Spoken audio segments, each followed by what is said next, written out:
Միանգամից ասեմ, որ ինձ մի քիչ տխրեցրեց, որ ոմանք կանխատրամադրված են ոչ մեկի չհամագործակցել, ճիշտ ճանապարհ չէ։ Ես իմ անձնական օրինակով ասեմ, որ երբ անկախություն հանրաքվեի ճանապարհով ասպարեզ իջանք, մեր ժողովրդի համար, ոչ թե մեզ համար, ինձ հաճախ ասում էին, սա կոմունիստ է, սա KGB-ի գործակալ է, ասում էին բոլորը բարով գան։ Նրանք գալիս են անկախություն հանրաքվեի ճանապարհի համար։ Հիմա մենք էլ այսօր տեսնում ենք դրված որոշակի խնդիր։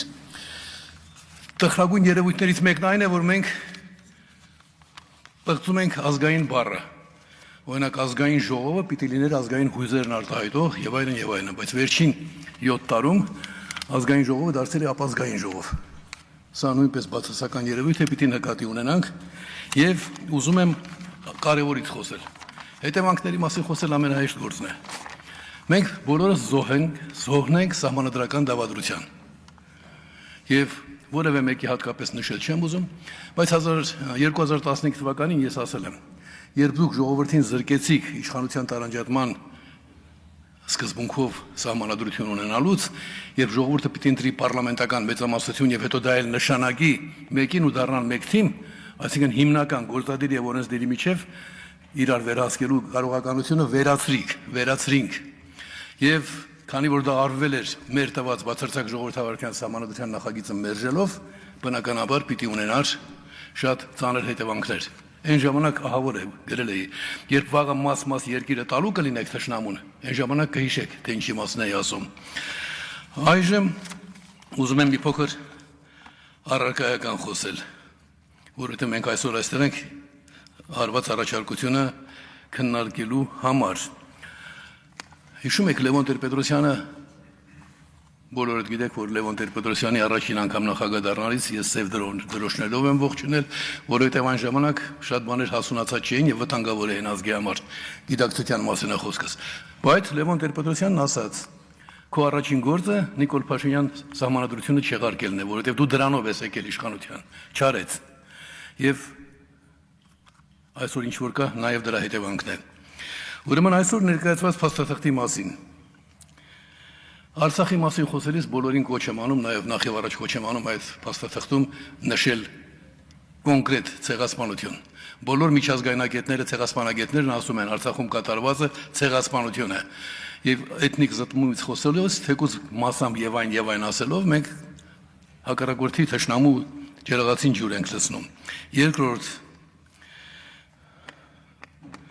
տնտեսական խնդիրների մասին շատ մակերեսային է խոսված, մինչդեռ ժողովուրդը ենթարկվում է ահավոր հարկային եւ տնտեսական տերորի։ Կուզեի, որ այդ հատվածում մի փոքր ավելի ընդգծված լիներ։ Եվ չգիտես ինչու հպանցիկ է խոսվում իշխանությունների կոռուպցիոն կառույց լինելու մասին։ Մեր իշխանությունները, ես սա արդեն ասում եմ փաստերի լեզվով, որովհետև այդ ուղղությամբ որոշակի քայլեր եմ կատարել,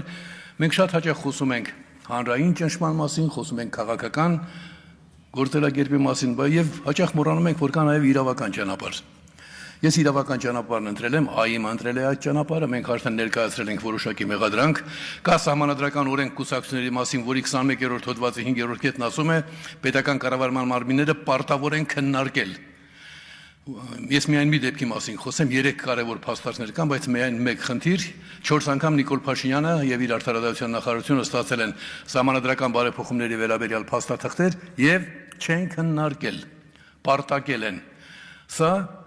իշխանության չարաշահում է։ Իշխանության չարաշահում, որը ուղեկցվել է պետության հաստված ծանր վնասներով, որովհետեւ իրենք իրենց նորմատիվ ակտերով ժամկետ էին նշում եւ այդ ժամկետում իրենց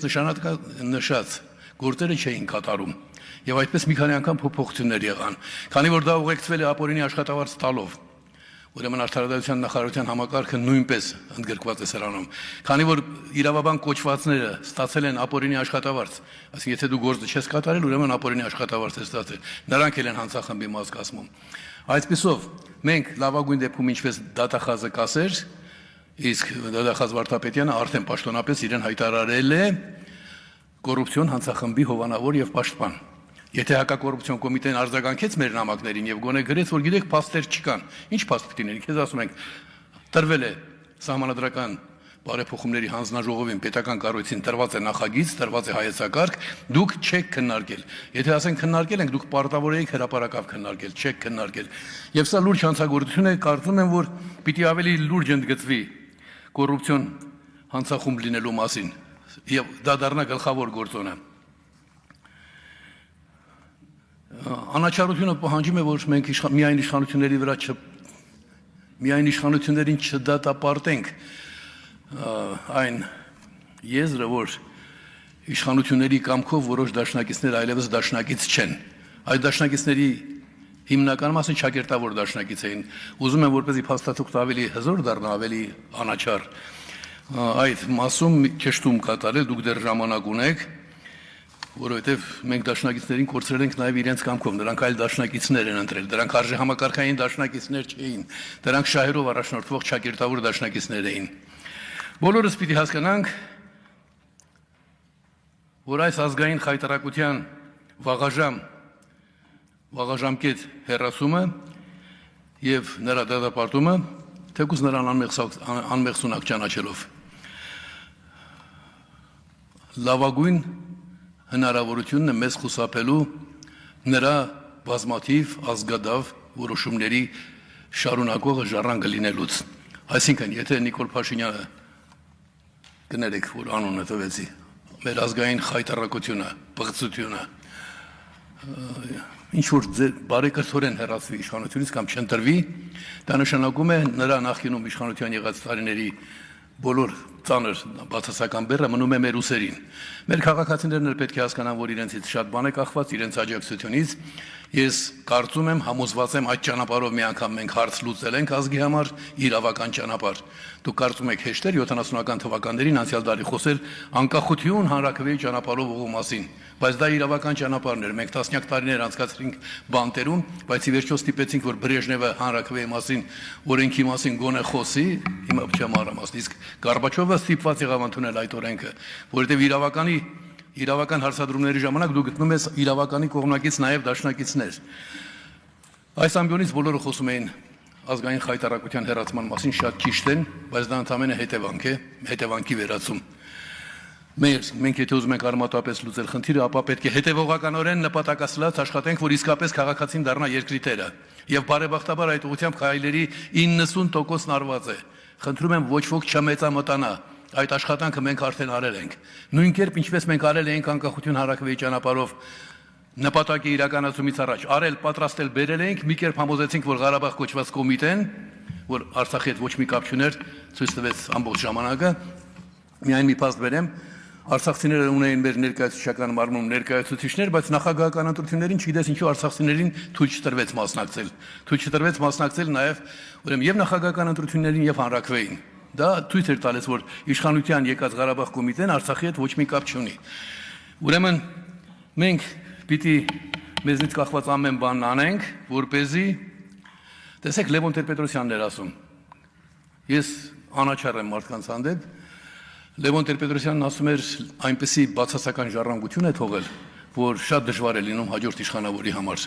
Ես պատկերավոր իմ բառերով եմ ասում։ Այդ դժվարությունից ազատվելու համար, ձերբազատելու համար մեր ապագա հուսով եմ արտարամիտ իշխանություններին, մենք պետք է ոչ թե խոսենք Նիկոլ Փաշինյան հանցագործին, կոռուպցիոն հանցախմբի ղեկավարին հեռացնելու, այլ բանտ տանելու մասին։ Ես այս բնույթի ելույթ ունենալու ոչ միայն բարոյական իրավունք, այլ նաև պարտավորություն ունեմ, որովհետև հայ իրականության մեջ ոչ մի քաղաքական գործիչ, ոչ մի քաղաքական ուժ այնքան ձայն չի ստացել իր արդեն իրականություն դարձած ռազմավարական ծրագրի համար, որքան ես եւ իմ ընկերները։ Նրանք ովքեր կենթանի չեն, նրանց հիշատակն արդարացնելու համար մենք պարտավոր ենք հետևողականորեն աշխատել այն ուղղությամբ, որ ազգային խայտարակությունն ու պղծությունը ստանա իր արժանի պատիժը, այլապես մենք ապագա չունենք։ Շնորհակալություն։